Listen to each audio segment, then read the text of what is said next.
It's hard to breathe, but that's alright. Hush.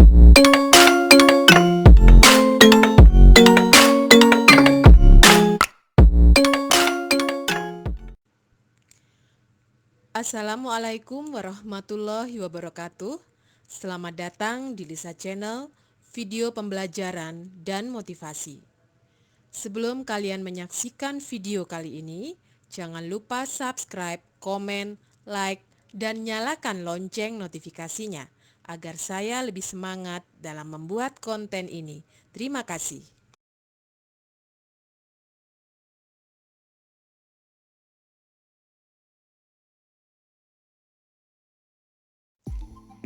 Pada kesempatan kali ini, kita akan belajar tentang novel. Baik, langsung kita mulai saja.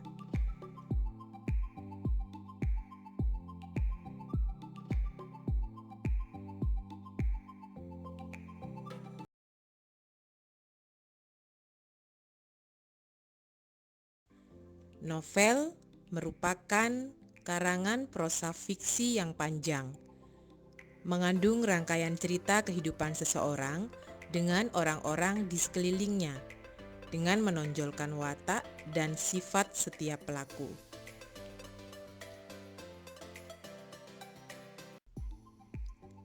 Adapun struktur teks novel adalah: yang pertama, abstrak, orientasi, komplikasi, evaluasi, resolusi, dan koda.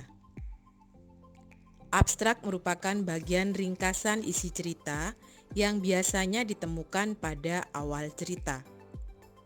Orientasi merupakan bagian penjelasan mengenai latar waktu dan suasana terjadinya cerita. Terkadang juga berupa pembahasan penokohan atau perwatakan. Komplikasi merupakan urutan kejadian yang dihubungkan oleh sebab akibat. Setiap peristiwa terjadi karena adanya sebab dan mengakibatkan munculnya peristiwa lain. Evaluasi merupakan bagian saat konflik yang terjadi pada tahap komplikasi terarah menuju suatu titik tertentu. Resolusi merupakan bagian yang memunculkan solusi atas konflik yang terjadi. Sedangkan koda merupakan bagian akhir atau penutup cerita. Lalu, kira-kira apa saja ciri kebahasaan novel? Kalian simak slide berikut ini.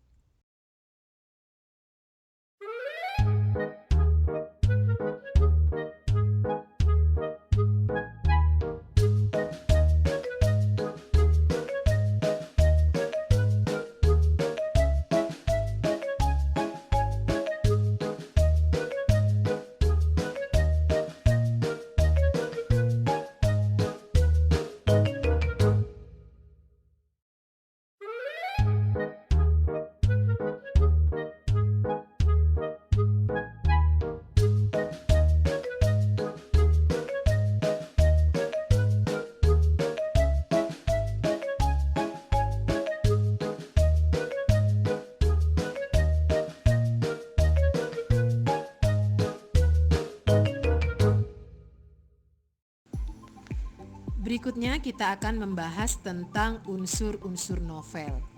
Unsur novel ada dua. Yang pertama adalah unsur intrinsik, yaitu unsur yang ada di dalam novel. Sedangkan yang kedua adalah unsur ekstrinsik, yaitu unsur yang ada di luar novel. Untuk pembahasan pertama, kita akan membahas tentang unsur intrinsik novel yang terdiri dari tema, tokoh dan penokohan, alur, latar, sudut pandang, gaya bahasa, dan amanat. Baik, kita bahas satu persatu.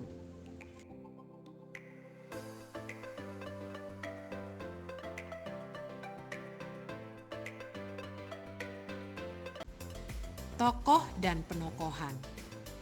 Tokoh adalah para pelaku yang ada dalam cerita. Tokoh dibagi menjadi dua. Dilihat dari segi peranan, dan tokoh dilihat dari pengembangan alurnya.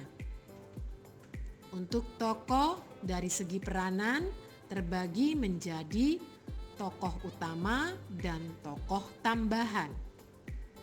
Tokoh utama ini merupakan tokoh sentral, artinya dia yang menjadi pusat perhatian, pusat cerita. Sedangkan tokoh tambahan adalah tokoh yang tidak terlalu diceritakan namun memiliki hubungan dengan tokoh utama. Sedangkan jika dilihat dari pengembangan alur dibagi menjadi protagonis, antagonis, dan tritagonis. Protagonis merupakan peran yang baik dan disukai. Antagonis kebalikannya, yaitu peran jahat atau tidak disukai. Berikutnya adalah penjelasan tentang penokohan. Penokohan merupakan teknik atau cara-cara tokoh ditampilkan di dalam cerita. Penokohan dibagi menjadi dua. Yang pertama adalah cara analitik. Dalam cara analitik, perwatakan tokoh-tokoh ditampilkan langsung dalam bentuk perincian oleh pengarang. Sedangkan dalam cara dramatik, perwatakan tokoh cerita diuraikan melalui dialog, pikiran, perasaan, gambaran fisik, lingkungan tokoh, perbuatan dan komentar atau penilaian tokoh lain. Nah, untuk lebih jelasnya, kita lihat contoh bagaimana watak tokoh dengan cara analitik dan cara dramatik. Disimak ya.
Lalu, unsur intrinsik yang berikutnya adalah alur. Alur merupakan rangkaian peristiwa yang disusun berdasarkan hubungan kausalitas atau sebab akibat. Jenis alur ada 3, yang pertama adalah alur campuran. Alur campuran merupakan gabungan antara alur maju dengan alur mundur. Kedua adalah alur maju. Alur maju merupakan rangkaian peristiwa yang urutannya sesuai dengan urutan waktu kejadian. Sedangkan alur mundur adalah rangkaian peristiwa yang susunannya tidak sesuai dengan urutan waktu kejadian. Berikutnya adalah latar. Latar merupakan gambaran yang digunakan untuk menempatkan peristiwa di dalam suatu cerita. Latar dibagi menjadi beberapa. Ada latar tempat, latar waktu, latar sosial.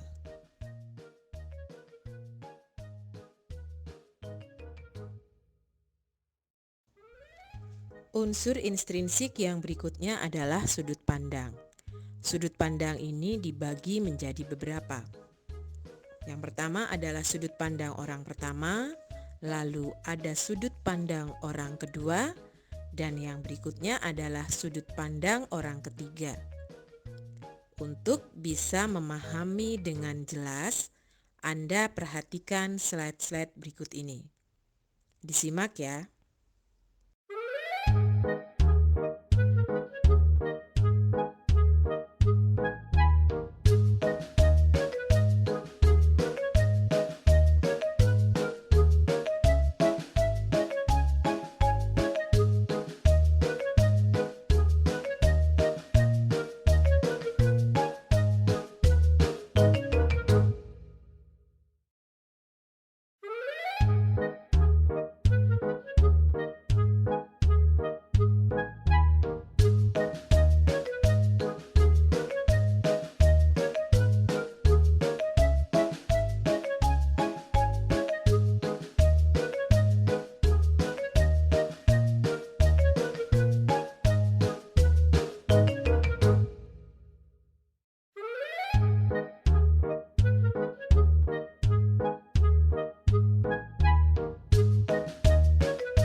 Bagaimana? Apakah kalian mengerti penjelasan tentang sudut pandang?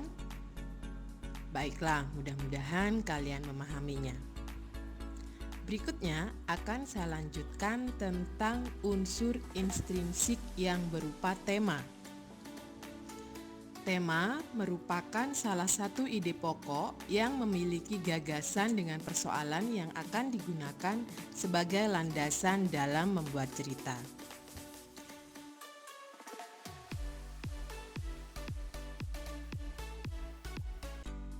Unsur intrinsik yang berikutnya adalah amanat. Amanat adalah pesan yang ingin disampaikan oleh penulis kepada pembacanya agar dapat menangkap hikmah dari cerita yang ditulis.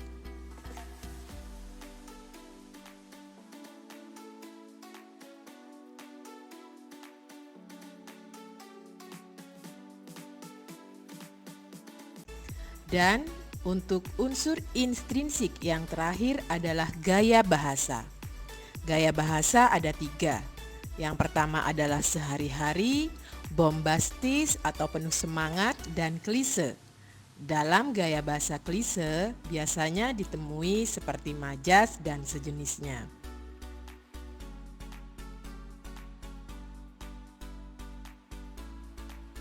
Berikutnya tibalah di pembahasan yang terakhir, yaitu unsur ekstrinsik novel. Unsur ekstrinsik novel adalah unsur yang melatar belakangi terciptanya sebuah karya, meliputi latar belakang masyarakat seperti ideologi negara, kondisi ekonomi, kondisi sosial, serta kondisi politiknya. Sedangkan untuk latar belakang penulis meliputi riwayat hidup, kondisi psikologis penulis, selera atau aliran sastra yang digunakan oleh penulis. Dan yang terakhir adalah nilai yang terkandung. Nilai yang terkandung meliputi nilai moral, agama, budaya, sosial, dan yang lain sebagainya. Demikian materi tentang novel kali ini. Semoga dapat menambah referensi pengetahuan kalian seputar novel. Terima kasih, semoga bermanfaat. Wassalamualaikum warahmatullahi wabarakatuh. Jangan lupa subscribe, komen, like, dan nyalakan lonceng notifikasinya agar saya lebih semangat dalam membuat konten ini. Terima kasih.